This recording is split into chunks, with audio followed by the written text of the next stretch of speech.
magbabalik ang NCAA Season 92 dito lang sa ABS-CBN Sports in Action.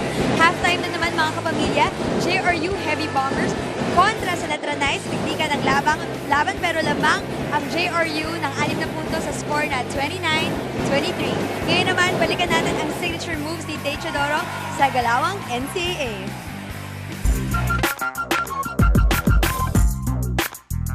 Ako si Teodoro ng JRU Heavy Bombers. Ito ang galawang NCAA, ito ang galaw ko.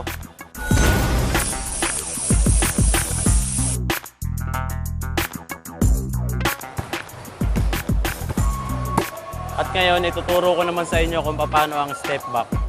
Itong galaw na to, ginagawa ko lalo na pag magaling yung defender para magkaroon ako ng advantage sa kanya.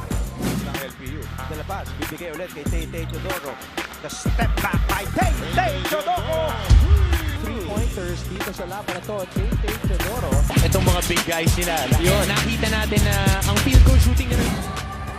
Dribble lang ako sa kanan.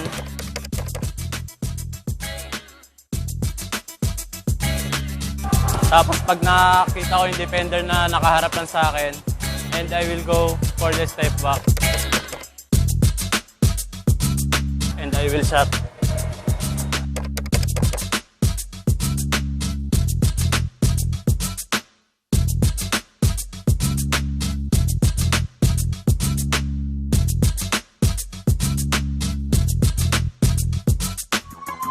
Kailangan ng kampo ito at nararamdaman niya. Isa pa, yes! Itong napakagandang play coming off his screen. Teodoro with a long-range bomb.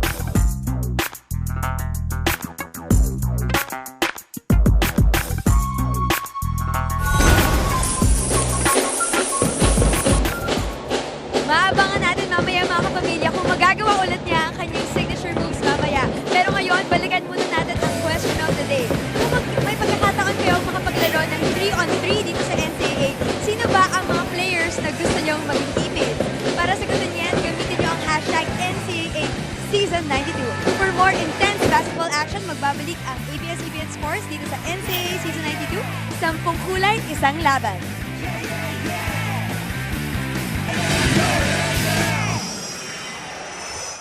Nagbabalik live po tayo sa ABS-CBN Sports in Action at the half between JRU and Letran. Lamang po ang Jose Rizal University 29-23 at the end of the first quarter. JRU led 12-10 and JRU also outscoring Letran even in the second quarter 17-13. Magandang hapon po muli mga kapamilya. Andre Felix kasama si Coach Martin Antonio. What has been the problem for Letran? Although good showings from Reynam Batak, but they're still down by 6 here, Martin. Iisa lang ang naging problema ng Letran Knights. Papangalanan natin yung Paulo Ponteos. Nagising itong kalahati ng Blast Brothers. Sunod-sunod, meron pang stretch na 13 puntos. It's either he scored or assisted. Napakaganda ng inilalaro niya. Kahit natapilok itong si Teodoro na meron pa silang magandang kalamangan ngayong first half. Ito nga si Paulo Ponteos, in 17 minutes played, scored 15 points. As we take a look at our halftime stats, 41% shooting for Letran despite being down by 6, 29-23. Oo, 33% lang ang na-convert nila sa dami ng itinira nila. Ang dami lang nakuha ng offensive rebounds. Starter points, lamang ang Letran Knights, pero off the bench nga yung Paulo Ponteos at nakita natin, 25 kontra sa 8 lang yan. At makikita din natin ang ating leading scorers at the half. Ponteos, like what I mentioned, 15 ang kinamada, 3 of 7 from beyond the arc, 6 of 13 from the field. And Lasqueti and Grospe following with 4 apiece. Nambatak with 8 points, Calvo with 5, and Bong Quinto with 4. Gusto din natin magpasalamat sa lahat ng mga nagtitweet sa atin. We are gonna try to air and check as we take a look at Menk. Si Menk nag-tweet, sabi niya, at ipapalabas natin yan maya-maya, and there it is. Iba talaga pag kayo mga commentators sa NCAA, sana makapartner ko si Miss Roxanne sa pag-commentator. Ano, bakit tahimik tayo pareho? Pangiti lang ako eh. Gamitin lamang ang hashtag NCAA Season 92. Maraming salamat sa iyo, Mec32. So gamitin lamang ang pag-tweet sa amin. Ito din ang ating selfie cam, Martin. Yan yung ating cameraman. Makikita natin. Pero ibabato sa atin niya. Yan! Oh? Ayan. So, Tweet nyo lamang po kami at Andre_Felix on Twitter, at Andre Felix on Instagram, at Coach Hammer 613 on both Instagram and Twitter. Kayo po ay nakatutok sa NCAA Season 92. Magkita-kita po tayo sa social media. The officials have cued the players. We will begin the third quarter. Our director for today, Raul De Ocampo. Our game producer, Mark Morados, aka Manong. And there is the man who was on fire in the second quarter. Mukhang mapapakanta ng Beyonce. This man is on fire. Paano nga kantahin mga? Hindi, wala ako sa Sige, tono. kantahin mo na. Sasayaw- 3, 2, sasayaw na lang ako. Bibigyan ka daw ng kontrata ng 3, 2, 1. Baka padala ako sa banana. Baka mapadala ako sa banana Sunday niya. Yan ka na naman. Hindi sa sports. Good afternoon. Sana po nag-enjoy kayo sa aming katuwaan ni Martin Antonio. Andre Felix po on the call. And at courtside is Roxana Montealegre. JRU in yellow. Letran in blue. De La Virgen, Teodoro, Potucci, Mark Cruz. And that man who just, tip in, will be credited to Mark Cruz on that miss by Jordan De La Paz. Good crash para kay Mark Cruz doon sa pagkuha ng offensive rebound. Great tip in. Ang 5 naman para kay Coach Jeff Napa in Colegio de San Juan de Letran. Same 5 that he can rely on. Sabi mo nga, Bong Quinto, Jur Luib, Jom Soliano, Reynang Batak, and Felix Aprico.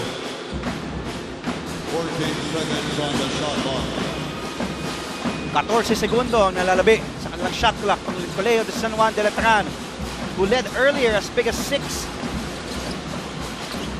Ng Batak, guarded by MJ De La Virgen. The fadeaway by Stingray. Wala. De La Paz, off De La Virgen, off to the races. De La Virgen, stopping. Chodoro, thinking, goes closer. The jumper by Taytay, short. Ball will go back to Letran. Now let's listen in to Roxanne Montealegre.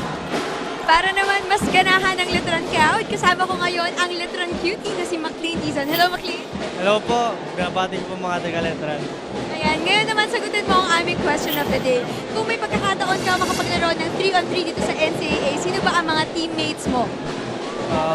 Siyempre po, pipiliin ko po yung mga taga-Letran po. Si Ray ng Batak po at saka si JP Calvo po. Bakit? Unang-una po, si Ray ng Batak po, inahangaan po siya sa taga-Letran po.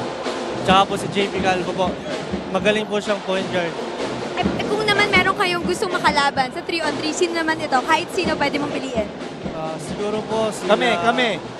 JP Mocon po, si Dan Sara at si Olwell Araimi po. Nako, Andre, mukhang pinagsama niya lahat ng magagaling, MVP, lahat na nga kayang mag-breakout game. Ngayon naman, bakit gusto mo rin ba makasama yung panel? Opo. Oo rin. Sorry sa pilitan Ayan. mo. Maraming salamat, Maraming Roxanne. salamat. Maraming salamat din sa'yo. Ganda ng 3-on-3 na yun, ha? Oo. Medyo mahina yung pinili mo, McLean, ha? Ayaw mo na malalaking kalaban, ha? Thank you, McLean, at salamat Thank you po, sa'yo, thank you. Roxanne. Thank you. Thank you, Andre. Good luck sa mga Letranista na bumiyahe pa all the way from Intramuros. A couple of threes while Roxanne was interviewing McLean, one of her students who's here in the Filoil 5. He centered Teodoro for 3. That time, no go. Soliano with another rebound. That will be Jo Marie Soliano's 5th rebound today. Ng Batak. Vicious for a foul from MJ De La Virgen. De La Virgen ang tatawagan ng kanyang pangatlong second personal foul of MJ De La Virgen. Ito, Andre, MJ Luib on that swing pass on the corner 3. Finally, naka-shoot na. Matagal-tagal din hindi nakapuntos to. Last game, wala nga na-shoot tong si Luib. Ngayon, naka-shoot siya ng isang 3-pointer. 2 minutes and 40 seconds ang nakalipas dito sa third quarter. Ibabalik ni Coach Vergel yung mga nag-spark ng second quarter, Paulo Ponteos and Jed Mendoza. As the Batak gets that free throw to go down, Reynang Batak is an 80.5 free throw shooter here in season 92, making 33 free throws in 41 attempts. Yan ang kailangan talaga ng mga scorers. Napakadali niyan, 2 puntos, makakatulong sa iyo makakuha ng buwelo papunta sa mga susunod na baskets dahil alam nating didepensahan siya eh. Didiinan ng depensa. Ponteos on a switch, he gets Aprico. On another switch, the screen, Ponteos the runner, and Paulo Ponteos continues to wax hot 17 na ang kinakamada ni Paulo Ponteos. Pag nasimulan talaga itong si Paulo Ponteos, sunod-sunod. Kahit nagpahinga ng halftime, yung kamay mainit pa din. Nag-aral yan sa Colegio de San Agustin sa Laguna. Naging kakampi si Jonathan Gray. Nambatak goes closer. The runner, too strong, hits the board. Pontejos with a rebound. Off to the races. Hinahabol ni Luis. Pontejos again puts one up. Tinamaan na. Ilista mo ba para kay Paulo Pontejos? 19 ang kinakamada. Magandang body control. Atake sa gitna, Andre. Tignan mo to ha. Ito yung una niyang basket kanina. Off that ball screen, nagpapakita na si Apreco pero may second screen, nakaka-atake siya. Floater at yung kanina naman, atake on the fast break. Ito makikita mo, apat halos ang nilagpasan niya. Floater again, nakakuha ng contact and basket para dito kay Paulo Pontejos. Napaka-utak na player talaga nito si Paulo Pontejos. Pontejos is second leading scorer of JRU, just next to Teodoro with 14.9 per outing today. He already has 20 markers to his name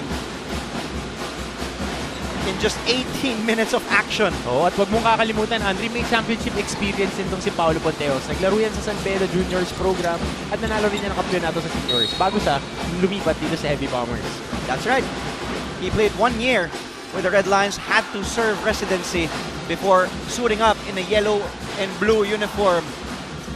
Playing on his last year, si Paulo Pontejos for JRU. Pontucci fumbling, almost losing a handle on the ball, looking for a teammate to pass to. He passes to the right man, Pontejos against Nambatak. What a matchup!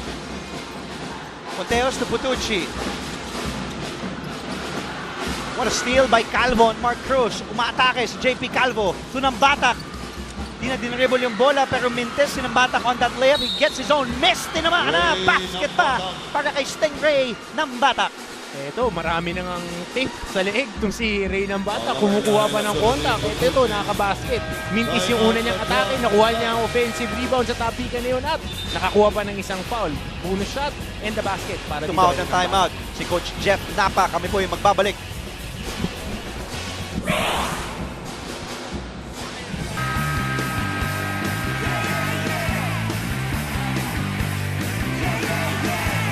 Magandang hapon sa ating mga estudyante na bumiyahe mula pa sa Intramuros sa Maynila at mga bumiyahe naman mula pa sa Mandaluyong sa Jose Rizal University.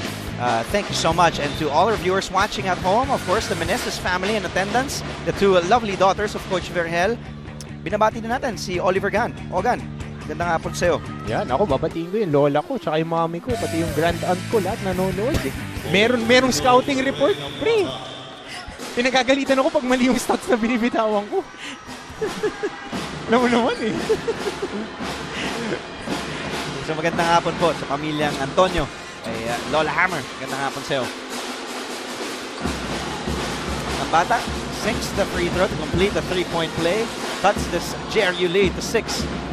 Muntikan ng tinawagan ng 8-second violation ng JRU na itawid nila ang bola and a foul spotted by referee Salvador Cortez Jr. called on Abdel Putucci. I'll make that on John Soliano. Mark Cruz, traveling. Natatawagan ng traveling dun sa jump stop na yun. Kumuha pa ng extra step dun si Mark Cruz.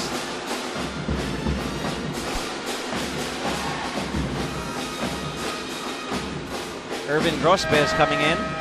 Irvin Grospe for Mark Cruz. Lalabas muna ni Coach Vergel si Mark Cruz. And Coach Vergel talking to Mark Cruz as Cruz is heading to the bench. Under 6 minutes to play in the third. It's been all JRU after grabbing the lead in the first half. Di na nila binitawan yung kalamangan. Calvo, nice pass, nice up fake by Ambohot. Oh, very good piece. Again, itong si Ambohot, dating volleyball player, kaya athletic, mahaba pa. Nakakasalo ng magagandang bola sa drop pass yan. And yung wheel action na naman sa taas ng court ang nagbigay ng libreng tira na yun. Ponteos goes to Putucci. Against Soliano, the spin by Abdel. The find underneath. Pero nablankan ni Soliano si Grospe. 4 na segundo ang nalalabi sa kanilang shot clock. Jordan De La Paz, team captain of the Heavy Bombers, ang maglalabas ng bola from the baseline. Where will they go? They go to Ponteos. And Ponteos fires short. Ambohot with a board. Hinihingi ng Batak on the other end. Binigay ni Calvo ng Batak. Tumuloy-tuloy and a foul Sabi ni Putucci, nakatayo lang ako, ref. But tinawagan siya ng personal foul.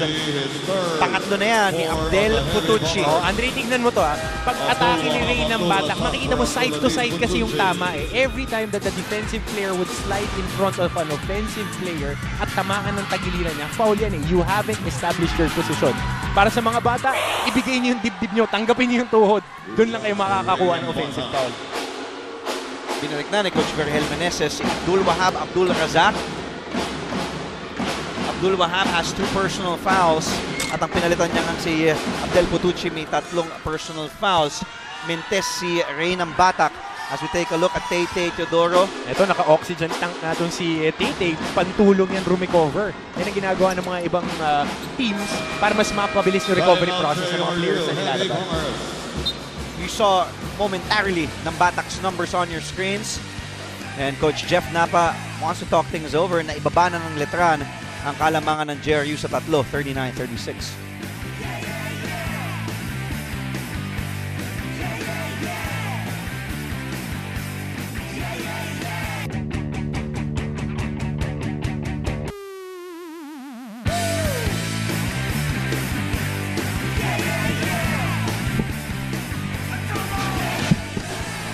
Tunto ang ating mga estudyante. Tuntuan din po kami dito. Kasama si Pong Dumanes. Yung the Sultan of Stats. Mga kasamahan natin dito sa Direk, sana makakuha natin. Paano ba magsa-selfie cam ulit tayo? Papakita natin ang ating head statistician and also of course si Rico Bayuga who's doing a really hard job in taking down all the stats. And ating floor director Larry Diang back to live action after the timeout call by Jeff Napa. JRU with the possession. Traveling, make that no.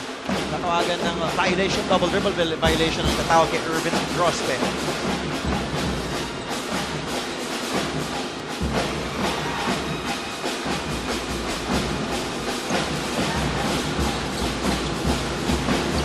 Ng Batak over to Balanza. Jumper by Jerry Balanza is good. Balanza's first 2 points here in this game. And this kid, Balanza, averaging 18.9 minutes per outing. And 7 points per game. That was his first basket. Yun, matutulog na nanay ko, mga kanon. Dapat laro. Sabi ni Patrick Landicho. Grabe naman yan. Pero Andre, pansin mo itong kita mo naman. Iba nag-tweet yan yung si nag-tweet Meng. kanina si Meng. Salamat, Salamat, Meng. Naman magbasa ngayon. Andre Felix, Coach Hammer, iba talaga pag kayo commentators. Iba. Si Vicky Gadula, kung makikipag-3-on-3 ako, si Ray ng Batak, tsaka si Giovanni Halalon, gusto kong kakampi para may dalawang malakas. Aba, kumuha ng isang taga-Letran, isang taga-Arellano, pwede pala yan. Oo. All-star na all-star ang iyong koponan, Miggy Gadula. Pero Andre, ito, balikan ko lang yung jump shot na yun ni Jeric Balanza. Pagkatira niya masama yung landing niya, iniinda pa rin niya yung spray niya na kababalik lang nga niya. Ito, tingnan mo, naka-ankle brace pa itong si Jeric Balanza. Again, our question for the week. At pwede po kayong sumali sa aming usapan. Gamitin lamang ang hashtag NCAA Season 92. The question for the week is sinong gusto mo maging kakampi dito sa NCAA. Abdul Wahab scores inside. So it's Abdul Wahab, Irvin Grospe, Jed Mendoza, Paulo Ponteos, and Gio Lasqueti, the 5 for the aerial Voyager. Coach Virgel Meneses on his 7th year at the helm, coaching the Heavy Bombers. Balanza wanted to go inside to Soliano. And that ball taken away by Abdul Wahab. Off to Pontejos now. The crossover by Paulo. Grospe sets his feet. The jumper. Abdul Wahab tried to get the offensive board. It goes to the Knights. Calvo. So mabilis pa rin ang ating pace dito, Martin, in the second half. Oo. Alam mo, Andre, tingnan natin medyo nag-iba ng defensive strategy itong si Coach Virgel Meneses. Lumayo siya dun sa zone defense na ginagawa niya kanina na nakapagpalayo para sa kanila. Ngayon, bumalik siya sa man-to-man. Speaking of man-to-man, Balanza is being guarded by Mendoza, and Balanza with his second basket, all his 4 points coming here in the third period. Nilaro na ng isa sa isa. Jeric Balanza nakapag-create ng puntos doon. 41 sa 40 ang ating talaan. Laman na lamang ng isa ang JRU kontra CSJL. Pontejos, tumikada, over Calvo, in and out ng Batak. Iniwasan ng depensa nila Sketty. A couple of crossovers. Ibibigay muna kay Balanza with 16 on their shot clock. Balanza against Mendoza. Quinto now against Grospe. The fall away by Bong Quinto. No go. Montejos to Mendoza to Grospe. Nabitawan ng bola. Turnover para dito sa JRU. Oh, good intentions itong si Mendoza dahil nakikita niya streaking pasil itong si Grospe. Pero napaaga yung pasa niya at libre siya eh. Kung idiniretso niya, sayang yung possession na yun. You said that right, Martin. Good intention, but bad execution. Nangyari for JRU, which committed their 12th turnover today. Oh, of course, we know these men. They don't need any introduction. First coach Louis Alas with his son, Kevin Alas. Isa sa mga winningest coaches sa NCAA history itong si Coach Louis Alas. And of course, Kevin Louis Alas was one of the leaders at one point for Colegio de San Juan de Letran. At alam natin, yung kapatid niya naglalaro ngayon si Kenneth para sa Salveda Red Lions. Mentes, si Quinto, nakakuha ni Abdul Wahabang defensive rebound off to Ponteos. Under 2 minutes to play in the third period. In case you just joined us, this is just our first game this Thursday, the last Thursday of the month of July. Ponteos all about taking the three, goes closer. The runner is good. Going under for Paulo Ponteos. 22 na kinakamada ni Paulo Ponteos. Talagang bibigyan ka na ng respeto ng mga defenders eh. Pagka nakakashoot ka na ng mga 3-pointers. Kaya ayun, isang pump fake, atake sa gitna, floater para kay Paulo Ponteos, Andre. More than a point a minute itong si Paulo Ponteos in this game. 22 points in 23 minutes. Luib fires for 3. And the offensive board goes to Soliano. Calvo, sabi niya, teka lang, may bago tayong 14 seconds. Let's set things up. Getting some instructions from Jeff Napa. Calvo, the runner is good for JB Calvo. Ito nga, backcourt ang labanan. Calvo at saka itong si Pontejo, sila rin na nagbabantayan. Calvo commits a personal foul on the other end. That's his first. Ito, Andre, nakita mo yung pump fake na yun, yung atake sa gitna, late pa yung help defense eh. Yung floater na yun, pangatlo na yun na na-score niya ngayong quarter na to. Same shot. Ito naman, JP Calvo, same ball screen action in the pull-up jumper over the outstretched arms. Nakataas pa itong malasampayan na kamay ni Abdul Razak at na-scorean. Ito ni JP Calvo. Paulo Ponteos at the line. Ponteos is a 66.7% free throw shooter here in season 92. Has just converted 7, including that one, in 10 free throw tries on his 5th year. Pinagmamalaki yan ng mga taga Laguna. He resides in Laguna. Of course, also grew up here in Manila, but of course went to Laguna for high school. Naglaro din nga sa San Beda. Eventually, si Paulo Ponteos, Quinto, natapika, nakuha pa rin ni Soliano. And Soliano converts. This is just our 3rd deadlock today, Martin. We were tied at 2 apiece and then 4 apiece and now 44 all. Pinakamalaking kalamangan ng JRU, umabot pa sa 9 when the score was 19-10. 6 naman ang kinuwang kalamangan ng Letran. Calvo's jumper short, bagsak. Si Grospe, bagsak si Quinto. Tumatakbo si Ponteos. The spin by Paulo. Puts one up. At ito, mukhang tatawag ng loose ball foul ang ating mga referees dun sa pag-crash ni Gio Desquetti ng rebound. Matatawagan itong si Maui Bernabe. Tinawagan niya ni referee Manuel Paraon. Ito yung spin ni Ponteos. Good defense by Jong Soliano, just challenging Ponteos. At alam mo, yung after those free throws, Andre, naitabla na ni Paulo Ponteos yung season high niya with 23 points. Soliano will go to the bench. Calvo also back to the bench. Lasquetti at the line for JRU. Averaging 24.7 minutes per game. It's Gio Lasquetti. Just a 50% free throw shooter. So Andre, nasa screen nga natin si Abdel Patucci na meron ng 3 foul. 4 points, 4 rebounds are the numbers of Gio Lasquetti today.